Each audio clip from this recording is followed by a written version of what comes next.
Hi, my name is Jeff Uiller. I am a program officer at the Solidarity Center. I work in our Washington, D.C. headquarters in the United States, and I work in our Europe and Central Asia department, supporting partner organizations in Kyrgyzstan, Kazakhstan, Uzbekistan, as well as elsewhere in Eastern Europe and in the Caucasus. And I'm extremely excited about this disability program that we are supporting here in Kyrgyzstan.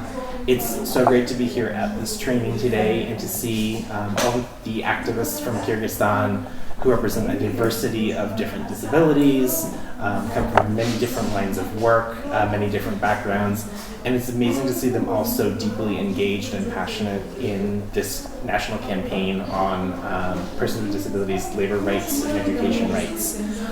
So it's great to be here and to see that in action, and then hopefully it's an event that brings new life to everybody, inspires further activism, further engagement. It's made me think a lot more about my experience in the United States and sort of trying to think about how the situation in the US is different or similar with Kyrgyzstan. The United States, we are celebrating a couple of decades of having our ADA, the Americans with Disabilities Act, which was a revolutionary piece of legislation that codified a lot of protections for persons with disabilities in the United States, prohibiting discrimination in employment, ensuring that all public buildings had to be handicap accessible, and sort of just changing the face of what life was like for people who have disabilities. And that, it was passed before I was even born, but it had effects on how I was brought up and my education access, and later into life, and sort of how protections that the people who came before me fought for allowed me to have more opportunities in life, and making sure that I could exercise my rights.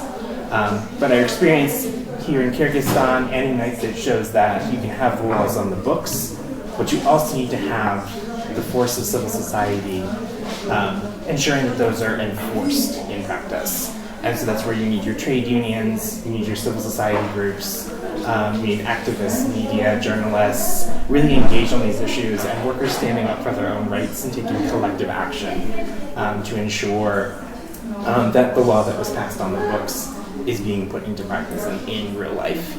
And that involves, sort of individuals who have disabilities understanding their rights. And that's why training activities like this one here and the follow-on trainings that will happen are so important. I shared my experience earlier today where I was in an interview and the man interviewing me decided that he didn't think I could do the job just by looking at me and didn't think to ask any further questions about my experience doing similar kinds of work. I had to voluntarily share that myself. And that was frustrating because it put me on the spot to sort of stand up for myself and have to insist that I be treated as the same kind of human being that everybody else was.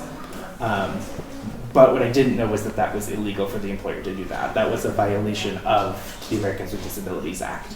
And it's something that I learned more once I became involved with the Solidarity Center and learned about not just worker rights worldwide, but what worker rights look like in my life. And I think that's sort of the empowerment piece on the individual level of workers understanding that I have these rights, they are inside me, and it's not based on somebody else to decide what rights I have. So I am so thrilled to be here. It's wonderful to meet so many amazing, passionate activists, and I look forward to our future collaboration.